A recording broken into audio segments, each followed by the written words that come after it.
Di tengah gurun yang luas dan tandus, kota Mekah berdiri sebagai pusat perdagangan dan kebudayaan bangsa Arab. Di kota inilah lahir seorang anak yang kelak dikenal sebagai salah satu panglima perang terhebat dalam sejarah Islam.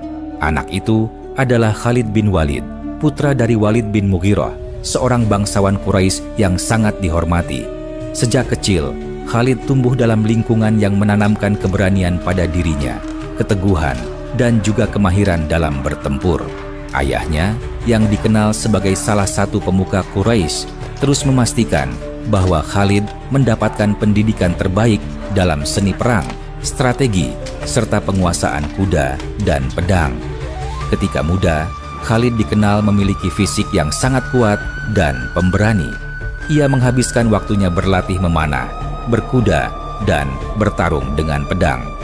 Ia tumbuh menjadi seorang pemuda gagah berani dan dihormati oleh suku Quraisy karena keahliannya dalam pertempuran. Ketika Islam mulai menyebar di Mekah, Khalid termasuk di antara orang-orang yang menentang ajaran Rasulullah dengan tegas. Baginya, Islam adalah ancaman bagi tradisi Quraisy yang telah lama mereka pegang. Ketika Perang Badar pecah, Khalid memang tidak terlibat secara langsung. Namun kekalahan besar Quraisy dari pasukan Muslim yang jumlahnya jauh lebih sedikit membuat dirinya merasa geram. Ia bertekad untuk memastikan bahwa hal itu tidak akan terjadi lagi. Benar saja, saat terjadi Perang Uhud, Khalid bin Walid memimpin pasukan kavaleri Quraisy. Dengan mata yang tajam, ia memperhatikan di mana celah pertahanan Muslim. Ketika pasukan pemanah Muslim meninggalkan posisi mereka di bukit, Khalid melihat kesempatan itu. Dengan gerakan cepat dan taktik yang cerdas, ia memimpin pasukan untuk menyerang balik, menyebabkan pasukan Muslim mengalami kekalahan besar. Perang Uhud pun menjadi kemenangan bagi Quraisy, dan Khalid dihormati sebagai seorang panglima perang. Khalid terus memenangkan peperangan demi peperangan melawan kaum Muslim. Akan tetapi, di balik kemenangan itu ada perasaan gelisah dalam pikirannya.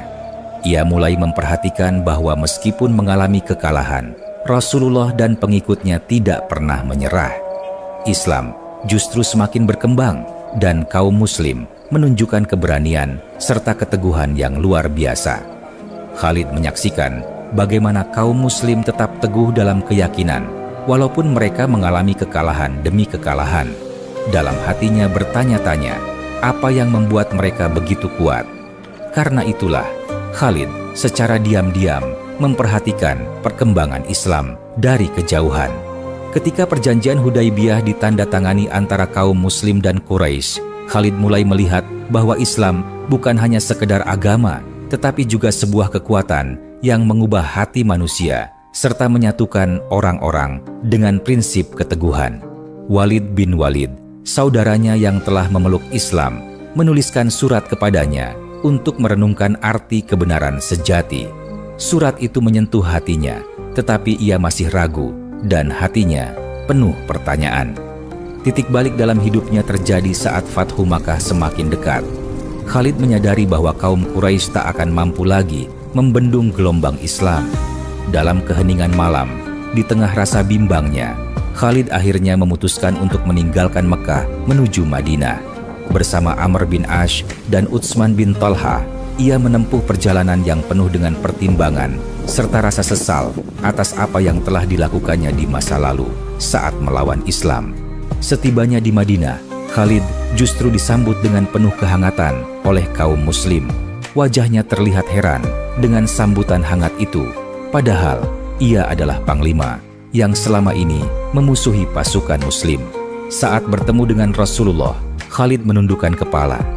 "Ya Rasulullah, aku datang untuk memeluk Islam, tetapi aku khawatir dosaku terlalu besar untuk diampuni," katanya dengan penuh penyesalan.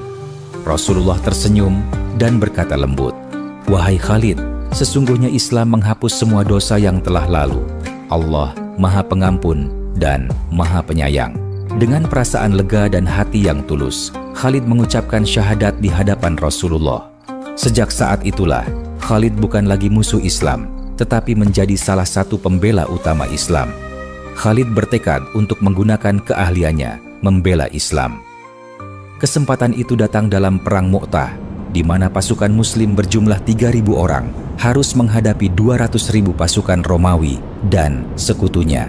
Setelah komandan Muslim Zaid bin Haritsah gugur, diikuti Ja'far bin Abi Thalib dan Abdullah bin Rawahah, suasana berubah mencekam. Panji Islam hampir jatuh.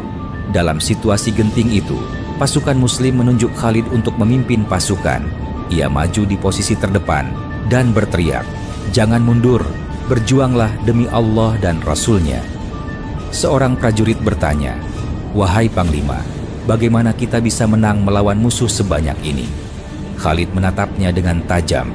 "Jika engkau percaya Allah, maka kita akan menang. Kemenangan tidak ditentukan jumlah, tapi oleh keyakinan." Khalid langsung menyusun taktik perang untuk menyelamatkan pasukan Muslim dari kehancuran. Ia mengubah formasi pasukan yang membuat pasukan Romawi mengira bahwa bala bantuan Muslim telah datang. Berhari-hari mereka bertahan hingga pasukan Romawi mundur. Dengan keberanian serta kepemimpinan yang luar biasa, Khalid berhasil membawa pasukan Muslim pulang dengan selamat. Sejak saat itu, Rasulullah memberinya gelar Pedang Allah yang terhunus. Khalid terus berjuang demi Islam. Ia terus menunjukkan keahliannya dalam perang, termasuk dalam Perang Riddah setelah wafatnya Rasulullah. Khalid berperan penting dalam menumpas kaum murtad dan nabi-nabi palsu dalam perang itu. Ia juga mengalahkan Musailamah Al-Kadzab dalam pertempuran sengit di Yamamah, menunjukkan keberanian dan keahliannya dalam medan perang. Di bawah kepemimpinan Khalifah Abu Bakar, Khalid memimpin ekspedisi ke Irak dan Syam, menghadapi kekaisaran Romawi yang jauh lebih kuat. Dalam pertempuran Yarmuk, ia kembali menunjukkan kejeniusan strateginya. Meskipun jumlah pasukan Muslim jauh lebih kecil dibandingkan pasukan Romawi, Khalid berhasil mengalahkan mereka dengan taktik perang yang luar biasa. Kemenangan ini membuka jalan bagi penaklukan Islam di wilayah tersebut. Semua lawan heran bagaimana Khalid bin Walid bisa sangat tangguh. Banyak orang yang ingin menguji kemampuannya. Suatu hari di Persia, Khalid bin Walid duduk berhadapan dengan seorang pemimpin Persia yang ingin mengujinya. "Kami tahu keberanian dan kehebatanmu, tapi apakah kau berani bertaruh dengan maut?" tanya pemimpin itu. Tidak lama berselang, seorang prajurit Persia menyerahkan secawan minuman berisi racun sambil berkata, "Tidak ada satupun orang yang selamat dari racun ini." Para sahabat Khalid yang mendengarnya terlihat panik, tapi Khalid hanya tersenyum. Dengan tenang ia mengambil cawan itu, lalu mengangkatnya ke langit. Bismillah. Kemudian meneguk racun itu sampai habis. Semua orang menahan napas melihatnya. Khalid berdiri tegak tanpa rasa sakit sedikit pun. Pemimpin Persia terbelalak. "Bagaimana kau masih bisa hidup?" Khalid tersenyum. "Hidup dan mati di tangan Allah. Aku percaya Allah lebih kuat dari racunmu." Meskipun sudah dianggap panglima terhebat dan pahlawan besar, Khalid tetap rendah hati. Ketika Umar bin Khattab menjadi khalifah, ia justru mencopot Khalid dari jabatan panglima perang. Di tengah perkemahan pasukan Muslim, seorang utusan tiba membawa surat dari Khalifah Umar bin Khattab. Khalid bin Walid menerima gulungan itu dan membacanya dalam diam. Beberapa perwira mendekat, menanti reaksinya. "Apa isinya, wahai Panglima?" tanya seorang prajurit. Khalid mengangkat wajahnya, tersenyum tipis. "Aku telah dicopot dari jabatan Panglima. Abu Ubaidah yang akan menggantikanku." Para prajurit terkejut. "Mengapa? Engkau tidak pernah kalah. Umar bin Khattab tidak adil." Khalid menghela napas, menatap pasukannya. "Aku berperang bukan demi Umar, bukan demi jabatan, tetapi demi Allah. Jika Abu Ubaidah pemimpin kita sekarang, maka kita taat padanya." Tak lama, Abu Ubaidah tiba. Wajahnya tampak canggung. "Wahai saudaraku, aku tidak meminta ini. Aku tidak ingin jabatan ini menggantikanmu." Khalid menepuk bahunya. "Allah yang mengatur segalanya. Aku tetap di sini sebagai prajurit dan pembela Islam." Setelah dicopot dari jabatannya, Khalid bin Walid menghadap Khalifah Umar bin Khattab. Cahaya lentera berpendar lembut di dalam ruangan sederhana tempat mereka berbincang. Umar menatapnya dengan tajam. "Apakah engkau sudah menerima surat perintah dariku?" tanyanya. Khalid mengangguk perlahan, wajahnya tetap tenang. Umar melanjutkan, suaranya dalam dan penuh keyakinan. "Tahukah engkau mengapa aku memberhentikan jabatanmu sebagai Panglima Besar Islam?" Khalid tetap diam. Matanya tak menunjukkan kemarahan, hanya kesetiaan yang teguh. Dalam keheningan malam, Umar menarik napas dan berkata, "Wahai Khalid, aku mencopotmu bukan karena kekurangan atau kesalahanmu. Engkau adalah panglima yang hebat, dan itulah masalahnya." Ia menatap Khalid dengan penuh kasih sayang. "Aku khawatir kemenangan demi kemenangan ini membuat orang-orang berpikir bahwa kejayaan Islam bergantung padamu, bukan pada Allah.